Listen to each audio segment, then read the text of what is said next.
안녕하세요. 오늘은 많은 분들이 놓치고 있는 주민센터 현금 지원 제도 6가지에 대해 이야기해 보려고 합니다. 이건 실제로 주민센터에서 신청만 해도 받을 수 있는 돈인데요. 생각보다 많은 분들이 나는 해당 안 될 거야 하면서 그냥 지나치십니다. 하지만 자세히 들여다보면 65세 이상 어르신, 저소득층, 갑작스러운 위기 상황에 처한 분들 모두에게 해당될 수 있습니다. 하나씩 천천히 전문가처럼 차근히 짚어드릴게요. 첫 번째는 바로 기초연금입니다. 이건 가장 기본적이면서도 가장 많이 놓치는 복지 혜택이에요.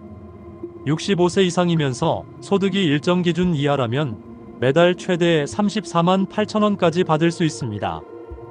단, 소득 기준은 개인 기준이 아니라 가구 기준으로 따지기 때문에 부부가 함께 사는 경우엔 합산해서 계산합니다.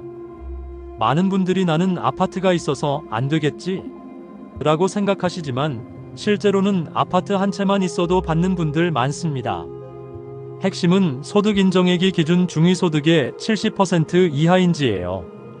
주민센터에서 본인 명의 통장, 신분증만 있으면 신청할 수 있고 심사 후 다음 달부터 바로 지급됩니다. 두 번째는 가족요양비, 즉 가족이 직접 돌볼 때 주는 현금 지원입니다. 이건 장기요양 등급을 받은 분께 해당돼요. 보통 요양보호사가 방문하거나 요양원에 들어가서 돌봄을 받지만 가족이 직접 돌본다면 그 가족에게 매달 약 15만 원에서 50만 원대의 가족요양비를 지급합니다. 이 제도의 핵심은 공적 돌봄 대신 가족이 직접 돌본다는 조건이에요. 그러니까 요양보호사가 오지 않고 가족이 본인 집에서 돌보는 경우에 해당합니다. 신청은 국민건강보험공단을 통해 가능하지만 가장 쉬운 방법은 주민센터 복지 담당자에게 문의 후 연계 신청하는 것입니다. 주민센터에서 받을 수 있는 지원금, 생각보다 훨씬 많습니다. 앞서 말씀드린 6가지 복지 외에도 놓치기 쉬운 현금형 제도들이 계속 있습니다. 먼저 에너지 바우처 지원입니다. 겨울엔 난방비, 여름엔 전기요금으로 지원되는 제도인데요. 65세 이상 어르신, 영유아, 장애인이 포함된 저소득층 가구라면 받을 수 있습니다. 지원 금액은 1년에 약 14만원에서 16만원 정도, 신청은 한 번만 하면 자동으로 계절마다 지급됩니다. 주민센터에서 신분증만 가져가면 바로 신청 가능합니다. 다음은 주거급여 제도입니다. 세입자분들이라면 꼭 알아야 할 제도죠. 집을 임차해 사는 분들에게 매달 일정 금액을 지원해주는 제도입니다. 1인 가구는 월 30만원 안팎, 2인 가구는 35만원 이상까지 받을 수 있고 집주인 계좌로 바로 송금되기 때문에 생활비 부담이 줄어듭니다. 특히 혼자 사는 어르신에게 매우 유용한 지원금입니다. 또 있습니다. 자활근로사업. 이건 단순한 현금 지원이 아니라 일하면서 수당을 받는 형태입니다. 기초생활수급자나 차상위 계층이 하루 45시간 근무하면 월 100만원 이상 받을 수 있습니다. 단기 일자리부터 기술훈련형까지 다양하고 이후 일반 취업으로 이어질 수도 있습니다. 이건 주민센터 내 자활센터에서 접수 가능하니 꼭 문의해보세요. 장애인연금도 놓치기 쉬운 복지 중 하나입니다. 중증 장애인으로 인정되면 매달 최대 43만원까지 받을 수 있습니다. 이건 기초연금과 별개로 지급되기 때문에 동시에 받을 수도 있습니다. 소득 기준이 있으니 주민센터 장애인 복지 담당자에게 상담해보세요. 의료비가 부담스러운 분들은 차상위 본인 부담 경감 제도를 알아두세요.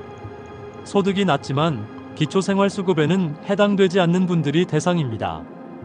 병원비의 50%를 국가가 부담합니다. 예를 들어 10만원 진료비가 나왔다면 5만원만 내면 됩니다. 단, 자동으로 적용되지 않기 때문에 직접 신청해야 합니다.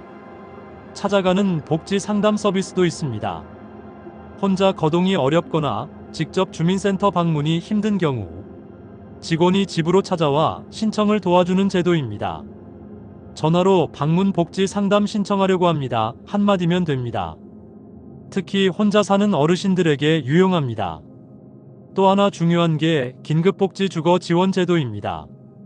집세가 밀려 쫓겨날 위기이거나 화재나 이혼 등으로 갑자기 살 곳이 없을 때 지자체에서 임시 주거지를 제공해주고 이사비와 생계비까지 지원합니다.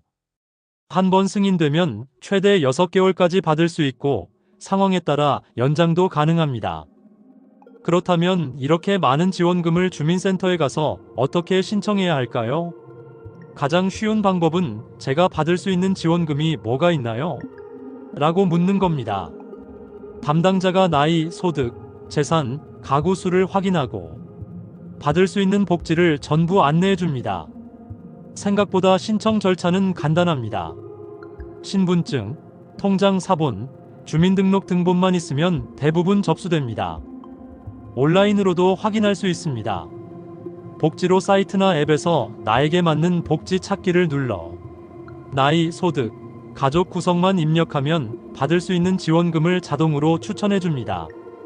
하지만 신청은 온라인이 아니라 주민센터에서 해야 최종 확정됩니다. 조회만 하고 신청 안 하는 분들이 정말 많습니다.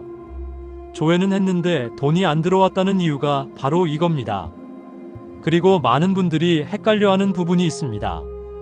기초연금과 생계급여 동시에 받을 수 있을까 하는 문제입니다. 정답은 부분적으로 가능하다입니다.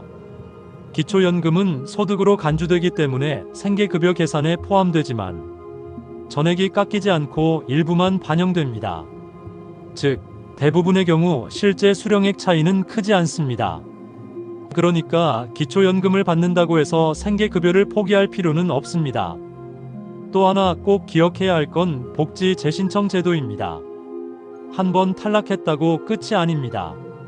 소득이 줄거나 자녀가 독립했거나 재산이 감소했다면 언제든 다시 신청 가능합니다. 복지는 상황이 바뀌면 결과도 바뀐다는 점 꼭 기억하세요. 신청을 미루면 그만큼 지원금이 늦게 들어옵니다. 신청은 빠를수록 유리합니다. 주민센터는 단순 행정기관이 아니라 현금이 오가는 복지의 관문이라는 점을 잊지 마세요. 주민센터 지원금 신청은 했는데 왜 나는 탈락이죠? 이런 분들 정말 많습니다. 사실 탈락 이유의 대부분은 서류 미비 또는 소득 산정 오류 때문입니다. 먼저 승인 확률을 높이려면 소득 증빙 자료를 꼼꼼히 준비해야 합니다. 예를 들어 자영업자라면 사업자 통장 입출금 내역, 현금 영수증 내역, 매출 증빙 등을 제출하면 단순히 소득이 많다고 판단되는 걸 막을 수 있습니다. 근로소득자는 급여 명세서와 근로계약서를 꼭 첨부하세요. 다음으로 중요한 건 가구 분리 여부입니다. 많은 분들이 자녀와 주민등록상 한 세대로 묶여 있어서 지원에서 제외됩니다.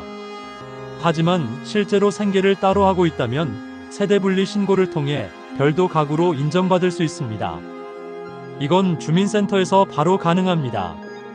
단, 주소는 같아도 식사나 생활을 따로 한다는 증빙이 필요합니다.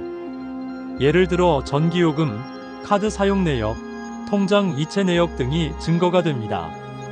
또 하나의 팁, 중복 수급 가능 제도를 알아두세요.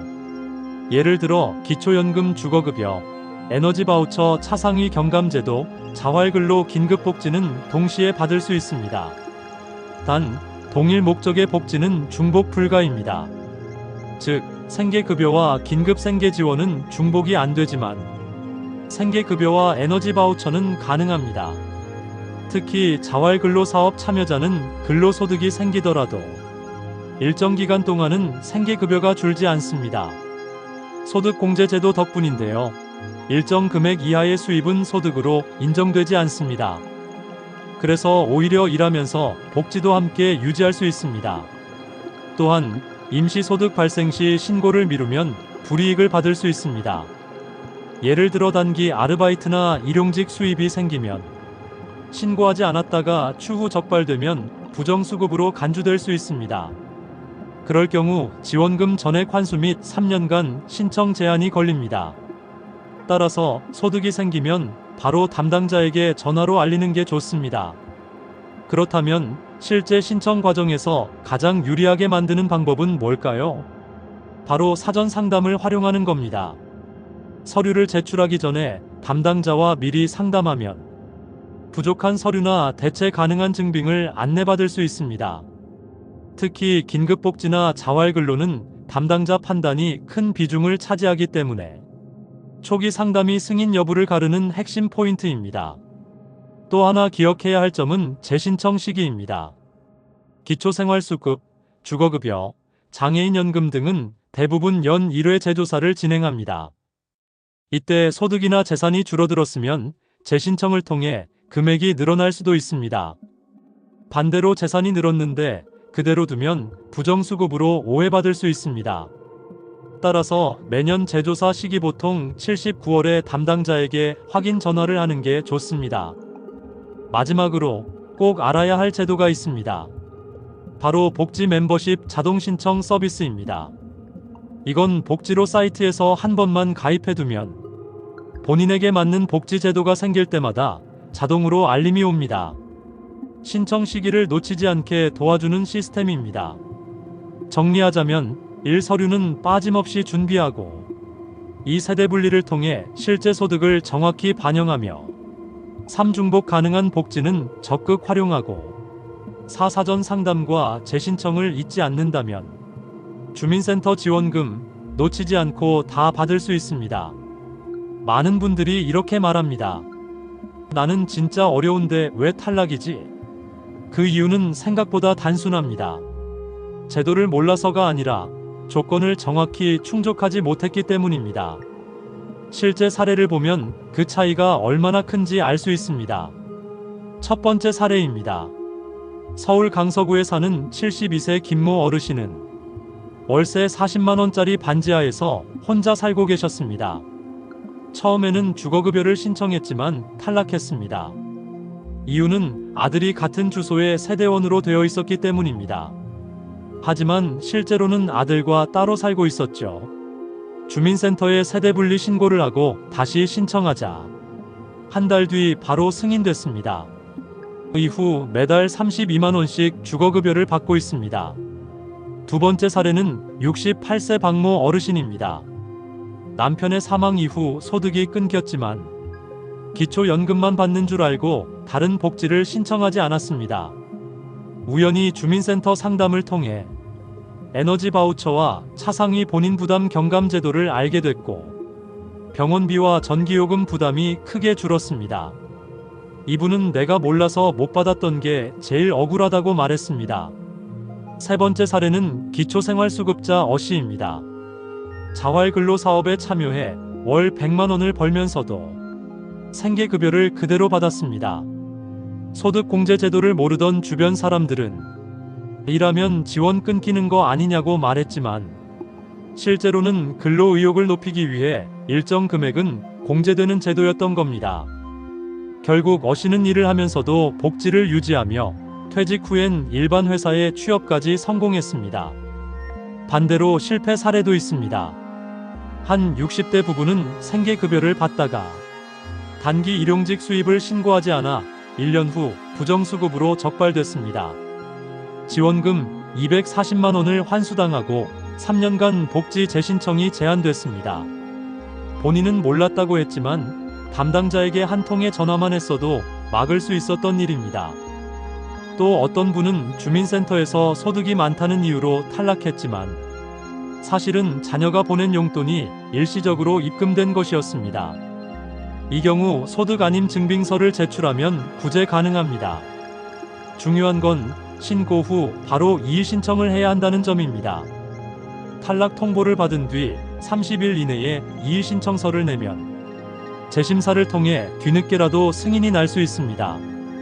이처럼 복지제도는 누가 빨리 정확히 신청하느냐가 관건입니다. 정보를 알고 준비한 사람과 그렇지 않은 사람의 차이가 한 달에 수십만 원, 1년에 수백만 원으로 벌어집니다. 그리고 한 가지 더, 요즘은 찾아가는 보건복지 플래너 제도가 활성화되고 있습니다. 혼자 사는 어르신, 거동이 불편한 장애인 가정에 직원이 직접 방문해서 복지 신청을 도와줍니다. 전화로 찾아오는 복지 상담 신청할게요 한마디면 됩니다. 특히 읍면동 주민센터마다 담당자가 다르기 때문에 전화로 복지팀 연결해주세요라고 하면 바로 안내받을 수 있습니다. 이제 마지막으로 꼭 기억하셔야 할 두 가지 팁이 있습니다. 첫째, 복지 신청은 시기보다 상황이 더 중요하다. 정부 예산은 매년 새로 배정되기 때문에 작년에 탈락했더라도 올해는 받을 수 있습니다. 소득이 조금 줄었거나 건강 상태가 악화됐거나 동거 자녀가 독립했다면 바로 다시 신청하세요. 둘째, 신청은 포기하지 말고 반복해야 한다. 복지는 한 번에 되는 사람보다 끝까지 도전한 사람이 결국 받습니다. 주민센터 문을 한 번만 두드려도 생각보다 많은 제도가 여러분을 기다리고 있습니다. 이번 편에서는 주민센터 담당자들의 실제 경험을 바탕으로 승인 잘 받는 사람들의 공통점과 서류 심사에서 실수하기 쉬운 포인트를 알려드리겠습니다. 첫 번째 공통점은 서류 준비가 완벽하다입니다. 많은 사람들이 신분증만 가져가면 되겠지 하고 오지만 실제 심사에서는 통장 사본, 주민등록 등본, 소득증명서, 재산증명서까지 필요합니다. 예를 들어 주거급여를 신청할 때는 임대차 계약서와 계좌 이체 내역이 필수입니다. 이걸 빠뜨리면 승인이 지연되거나 탈락할 수 있습니다. 두 번째 공통점은 현재 상황을 솔직히 제출한다는 점입니다. 일부러 소득이나 재산을 낮춰서 제출하면 오히려 탈락하거나 부정수급 처리될 수 있습니다. 담당자는 실제 거주, 수입, 가족관계를 확인할 수 있기 때문에 투명하게 제출하는 것이 가장 안전합니다. 세 번째는 방문 전 미리 전화 상담을 한다는 점입니다. 어떤 분들은 그냥 주민센터로 가서 무작정 접수하지만 미리 전화로 어떤 서류가 필요한지 조건 충족 여부를 확인하면 현장에서 바로 접수 가능하고 재방문을 줄일 수 있습니다. 이제 서류 심사에서 흔히 발생하는 실수를 살펴보겠습니다. 첫 번째 실수는 소득 계산을 잘못 이해하는 경우입니다. 자녀 용돈, 퇴직금, 일시적 수익 등을 소득으로 잘못 신고하면 지원금이 깎이거나 탈락될 수 있습니다. 따라서 소득 증빙을 정확히 확인하고 일시적 수입인지 상시 소득인지 구분해서 제출해야 합니다. 두 번째 실수는 중복 수급 규정을 모르는 경우입니다. 예를 들어 기초연금을 받으면서 기초생활수급 생계급여를 신청하면 일부는 연금 수령액으로 공제되지만 전액 깎이지는 않습니다. 중복 수급 규정을 이해하지 못하면 잘못된 기대 때문에 신청을 포기하는 경우가 많습니다. 세 번째 실수는 신청 기한을 놓치는 경우입니다. 긴급복지 지원금이나 계절별 에너지 바우처 같은 제도는 시기별 신청이 필요합니다. 다음 달에 신청하면 되겠지 하다 보면 지원을 놓치게 됩니다. 그렇다면 승인율을 높이는 팁은 무엇일까요? 1. 필요 서류는 미리 체크.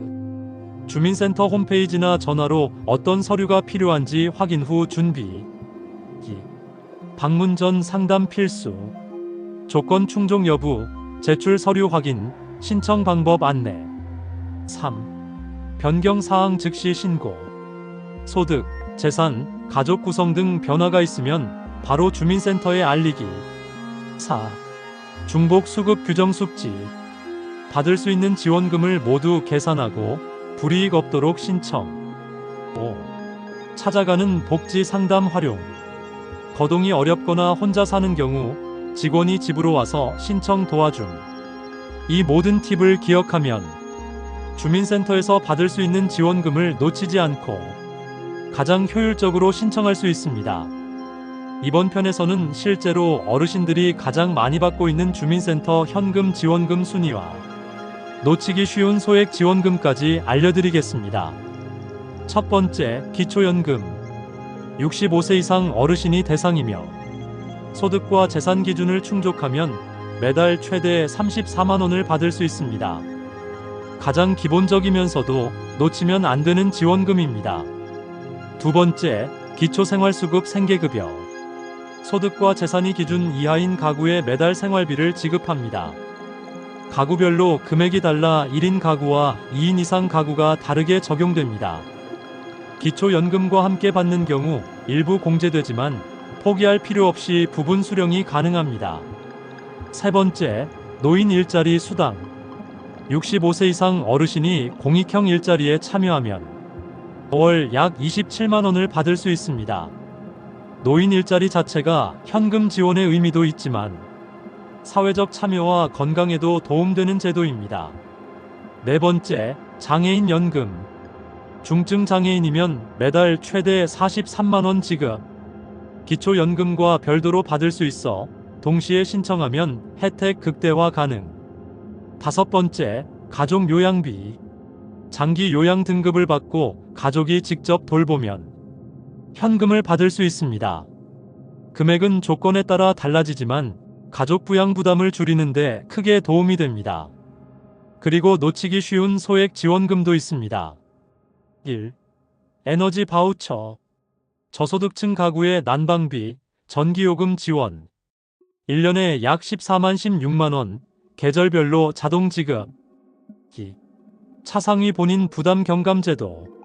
소득이 낮지만 기초생활수급자는 아닌 경우 병원비의 50%를 국가가 부담. 3. 긴급복지 지원금.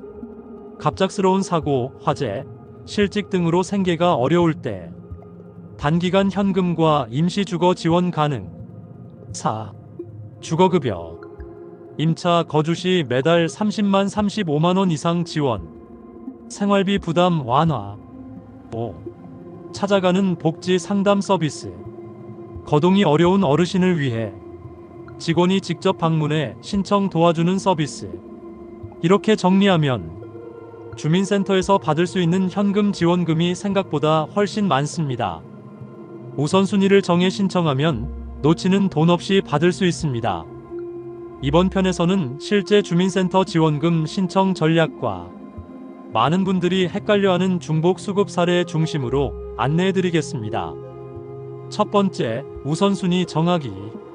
1순위 기초연금, 기초생활수급 생계급여. 2순위 노인 일자리 수당, 장애인 연금. 3순위 에너지 바우처, 주거급여, 가족 요양비. 4순위 긴급복지 지원금, 차상위 본인 부담 경감제도. 우선순위를 정하면 신청 절차가 훨씬 효율적이고 빠르게 승인받을 수 있습니다. 두 번째, 중복 수급 시 주의점. 예를 들어 기초연금을 받으면서 기초생활수급 생계급여도 신청할 경우 기초연금 일부가 생계급여 계산에 포함되어 조정됩니다.